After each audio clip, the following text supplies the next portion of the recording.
Alô, boa tarde, colegas. Estou tentando elaborar alguns vídeos com conhecimentos sobre alguns assuntos que eu ministrei palestras, enfim, como uma forma de disseminar aí esse conhecimento com os colegas e parceiros diversos aí.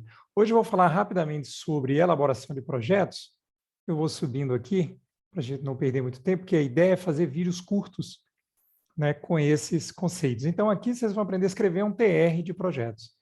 Bem rápido, tranquilo, mas eu vou falar dos conceitos preliminares, né? Os conceitos iniciais de projetos. Então, vamos lá. Bem, nessa apresentação eu vou discutir rapidamente por que é importante projetos na administração pública, qual a diferença, né, entre esses diversos terminologias, portfólio, programas, projetos e operações, metodologias diversas de abordagem de projetos, características de um projeto e aí o TR, como elaborar um TR passo a passo, termo de referência do projeto. Então, a primeira coisa, um projeto é importante porque ele pactua resultados, ele foca num horizonte definido de tempo, pactua resultados e requer, né, esforços que sejam concentrados, focados naquele futuro desejado. Mas o esforço por si só ele não é suficiente. A gente precisa fazer um esforço racional, ou seja, otimizando os recursos para que a gente consiga chegar aos resultados com o menor uso possível de recursos, até porque os recursos são escassos.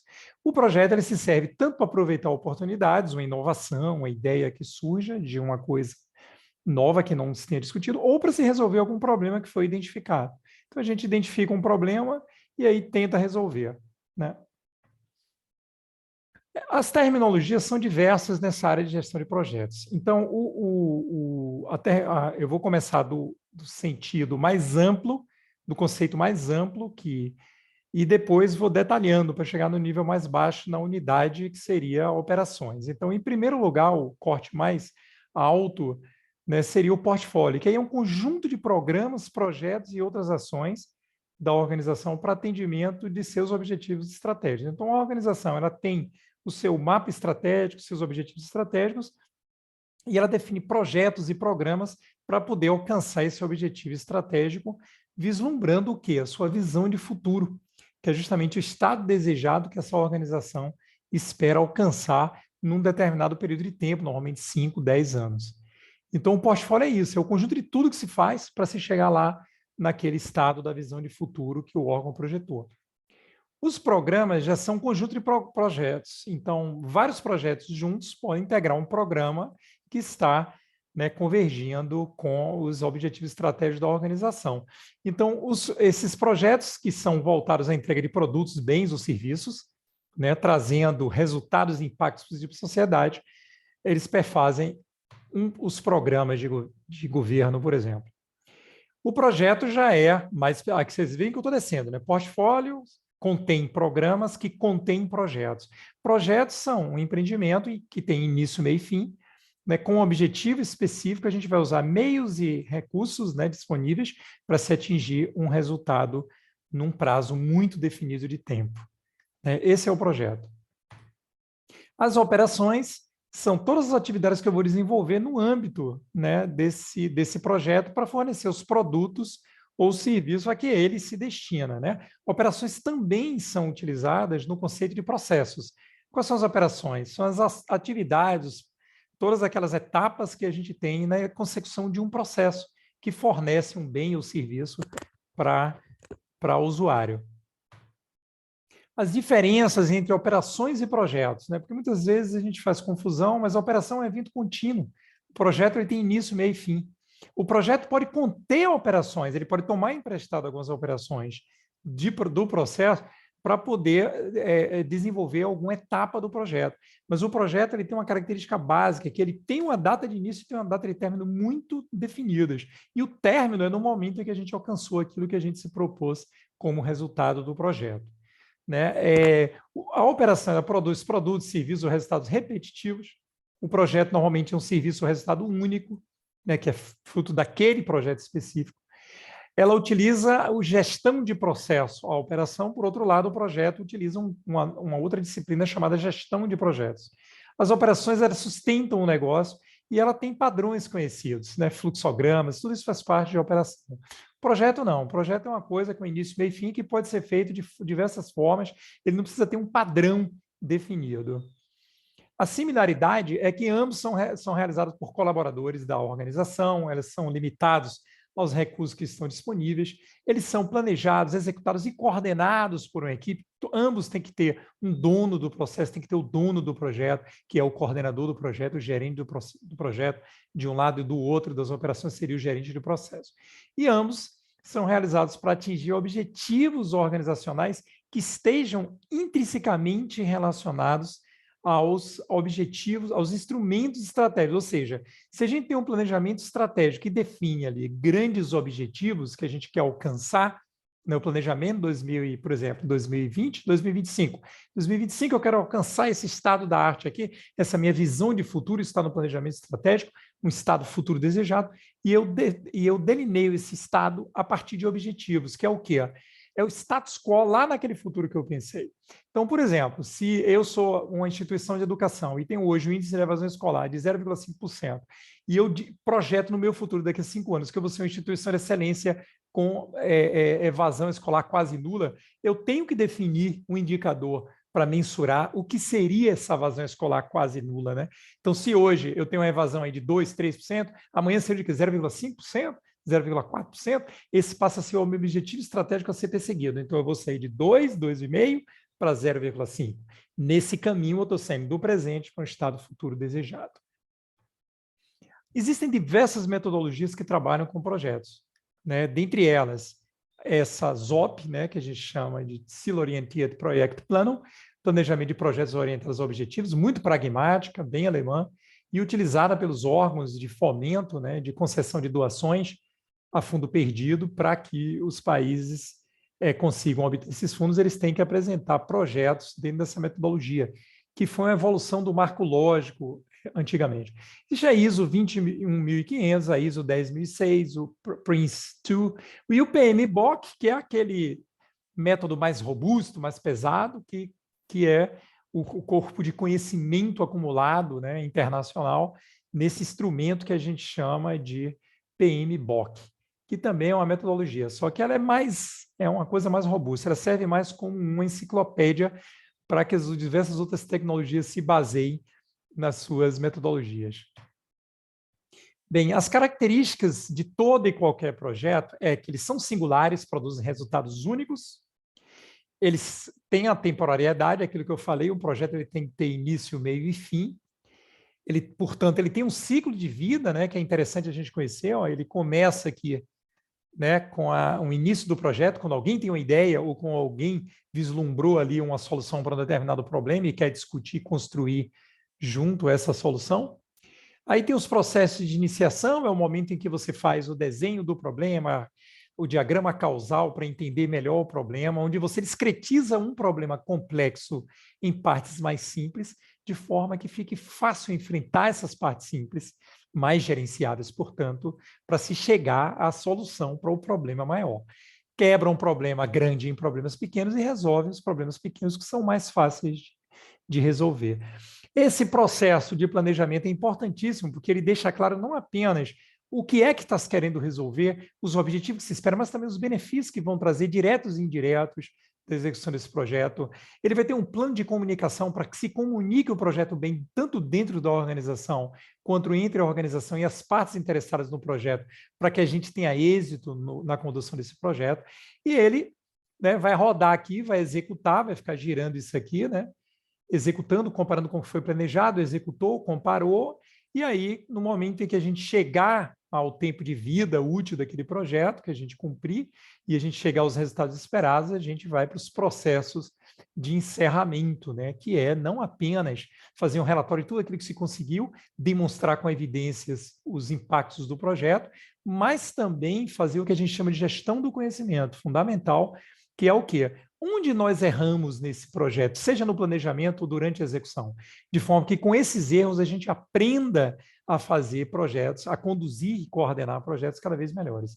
Isso a gente chama de gestão do conhecimento, se avaliar o que se errou no percurso, na jornada, né, nessa jornada temporária do projeto, e se pensar como se fazer melhor da outra vez e o que se fazer para se evitar esses erros. Fazer uma espécie de uma gestão de riscos para não se cometer os mesmos erros novamente, que podem colidir, né, com o que se espera do projeto.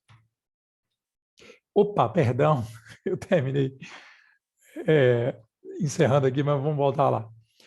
Então, a incerteza do projeto, isso é uma questão interessante, porque muitas vezes a gente inicia um projeto e esse projeto ele começa de forma muito favorável, né? A gente tem ideia do que a gente quer, a gente tem os recursos, etc. E no meio do percurso há uma mudança na administração, uma mudança na alta administração que diz que não tem mais interesse no projeto. E aí, essa incerteza a gente vai conviver sempre com qualquer que seja o projeto que a gente conduza. E o caráter, e por último, e não menos importante, a interdisciplinaridade, porque um projeto ele tem que, quanto mais pessoas envolvidas, né, se a gente puder abarcar todas as partes interessadas dos diversos setores e principalmente das áreas da organização que esse projeto tangencia, melhor vai ser para o gerenciamento do projeto. Afinal, todo projeto é multidisciplinar. Então, o que você tem que fazer quando vai elaborar um projeto? Né? Vai elaborar o projeto, vai ter que elaborar o termo de referência para poder submeter para aprovação. Primeiro, monte a sua equipe, pessoas que tenham interesse no tema e que possam cumprir os diversos papéis do tema. Contextualize bem a situação, faça um primeiro desenho do que é o problema, para contextualizar uma rede causal, uma árvore de problemas, e depois elabore o termo de referência, que começa com um título, uma parte inicial do termo seria essa identificação do projeto. O título, a duração, a unidade patrocinadora, os responsáveis e participantes, quem é o responsável pela coordenação, quem é o responsável pela consecução, quem são esses participantes envolvidos. Isso aqui eu vou mandar para vocês depois, então nem se preocupem em anotar, vocês vão receber. Né? Na parte 2, a gente já trata da vinculação, etapa importantíssima da elaboração do TR, se tem alguma vinculação, para você não criar diversas frentes conflitantes ou justapostas no âmbito da organização. Então, se tem que se descrever essa vinculação do projeto ao planejamento estratégico. Por exemplo, esse projeto está casado com o que a organização quer. Afinal de contas, ele se insere dentro desse objetivo estratégico aqui da organização que está lá apregoada no seu planejamento estratégico. Ele tem que estar casado. Tem que descrever também se existem outros projetos que, junto com esse, levam a um programa, por exemplo, que seja único, ou que levem a um resultado complementar. Então, é importante se deixar essa relação. E, caso tenha havido projetos anteriores que sejam subsídio para esse, tem que se falar dos predecessores. E caso hajam projetos na frente que vai depender da conclusão desse projeto, também tem que ser nomeado quem são esses projetos.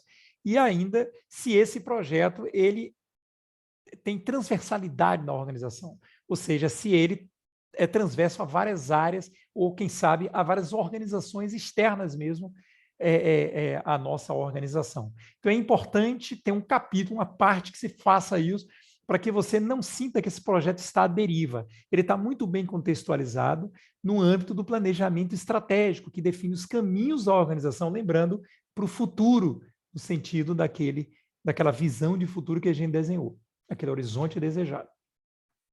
Na justificativa, é uma parte que você tem que caprichar mais, você tem que trabalhar a questão dos antecedentes do projeto, contextualizar, problematizar, explicar por que esse seu projeto é assertivo para se resolver aquela situação ou para se aproveitar aquela oportunidade, projetar ganhos e, não menos importante, falar das áreas de atuação. Né? Quais as dimensões que esse projeto vai atuar? Vai ser um projeto para melhorar, por exemplo, o nível de governança da organização? Vai ser um projeto de implantação do sistema de gestão de riscos? Opa, esse projeto está associado com governança. Vai ser um projeto de melhoria do processo de atendimento a clientes da organização. Opa, está relacionado a processo. Então, é importante elencar essas dimensões que esse projeto irá abordar na instituição. Então, as dimensões são governança, estratégias, planos, processos, pessoas, informação e usuários. Então, um exemplo, processo na área de pessoas, um projeto de construção do planejamento anual de capacitação. É um projeto, tem início, meio e fim. Você tem que apresentar o produto que vai ser o seu PAC ali daquele ano. Então, para isso, você vai dizer ali que esse projeto está vinculado à área de gestão de pessoas, atendendo a uma necessidade institucional. Na parte 4, você já vai falar da coisa propriamente dita da essência do projeto. Quais são os objetivos que você quer alcançar, geral e específicos, e os resultados palpáveis e mensuráveis que você quer chegar. Então, você vai caracterizar esses resultados para eles serem mensuráveis com base em indicadores, que tem toda a engenharia de construção. E o elenco de atividades por resultados esperados, ou seja, defino o resultado. Esse resultado eu vou precisar executar essas atividades ou operações, você já conhece o conceito de atividades e operações, é a mesma coisa. Vou executar essas atividades e vou chegar a esses resultados. E como é que eu vou medi-los? Através de indicadores, né? Indicadores de resultado. A parte 5 é onde você vai demonstrar ali o cronograma, né? Atividade por atividade, um produto.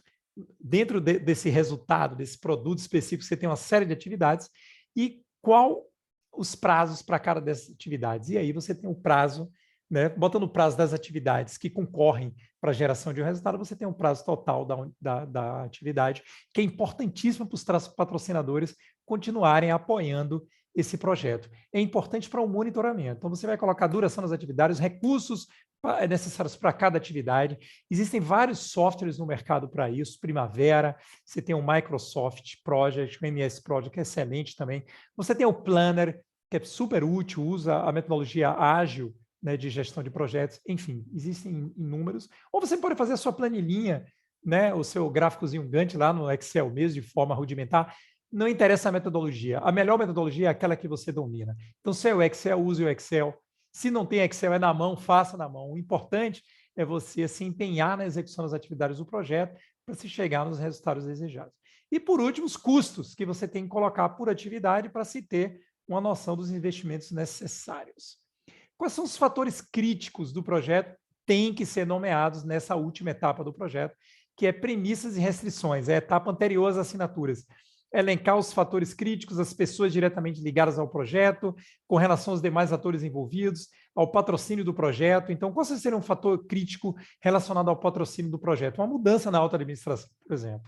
E assim vai, ao horizonte de implantação do projeto, aos recursos físicos financeiros, ao plano de comunicação do projeto e à arquitetura do poder decisório de instituição responsável pelo projeto. Então, dentro dessas dimensões, vocês vão elencar o que seria crítico, né, que ameace o projeto, que pode funcionar como um obstáculo ao projeto. A parte dos riscos, quais são os riscos que podem se colocar na minha frente, né? Então, prospecte os cenários de riscos decorrentes da conjuntura organizacional, mudança de governo, por exemplo. Avalie os impactos em alto, médios e baixos dos riscos identificados. Existem metodologias super simples, né, de se identificar riscos, propostas pela Controladoria Geral da União, por exemplo. Uma tabelinha simples, né, vocês podem buscar aí, porque é muito fácil de encontrar, inclusive na internet. Avaliar a probabilidade alta, média e baixa de ocorrência de riscos e um plano de contingência para mitigar esses riscos. Ou seja, se você identifica como risco, digamos, a mudança, né, é um fator crítico de sucesso, né, a permanência, a continuidade administrativa. Mas teve um risco, mudança de governo, pode ter uma queda dessa continuidade administrativa. Você vai identificar um plano de contingência. O que fazer quando mudar o governo? O que eu vou fazer para conseguir manter esse projeto vivo? Né? Quais as práticas negociais que eu vou adotar com a nova gestão, com a nova alta administração, para poder garantir? Então, você tem que ter um plano para isso, tem que pensar nisso com antecedência para não ser pego de surpresa quando acontecer o evento. Né? E a finalização do projeto seria a parte 8, definir as regras de responsabilidade, ou seja, você vai dizer, eu vou coordenar esse projeto, eu vou fazer esse projeto, mas eu tenho algumas coisas que precisam ser atendidas, né? Algumas competências, algumas pessoas que vão ter que fazer as coisas para eu continuar fazendo. Então, por exemplo, quando eu solicitar uma autorização de uso de algum recurso, eu vou ter que ter a alta administração empenhada para assinar embaixo, rápido, com celeridade, para eu não atrasar o meu projeto e assim sucessivamente. São regras de responsabilidade, as competências de todos os atores envolvidos na organização com relação a esse projeto. E aí colher, finalmente, as assinaturas para aprovação do projeto. Assim, vocês terminaram o projeto, terminaram o termo de referências. E, por último, uma mensagem que eu deixo para vocês, que é: adote a filosofia de gerir por projetos, porque assim você fortalecerá a cultura orientada a resultados, que é tudo que grandes corporações e, mais recentemente, nas últimas décadas, aí, o poder público busca. Se a gente foca no resultado, a gente tem um compromisso maior com aqueles a quem a gente entrega esse resultado. Esse é o foco do projeto, os nossos clientes usuários. Um forte abraço e até a próxima. Vou terminar aqui a apresentação.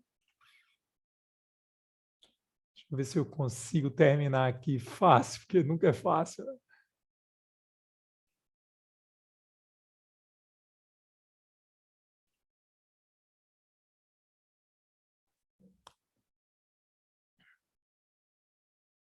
Um forte abraço, pessoal.